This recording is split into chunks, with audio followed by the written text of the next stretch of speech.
Hello, good morning. Alis po kami ngayon. Bibili kami ng cellphone ko. Mapalitan na yung cellphone ko na laging nalulubat. Bigyan kami ng Christmas ni Papa at saka IDM. Bibili din siya sa kanyang sapatos para sa Christmas party. Alis na kami.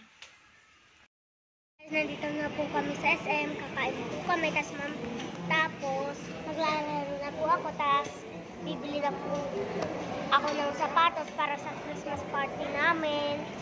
Binigyan po kami ng pera ng papa namin. Bye-bye! Ito na, gusto mo? Apo, anan? Meron na nakita man.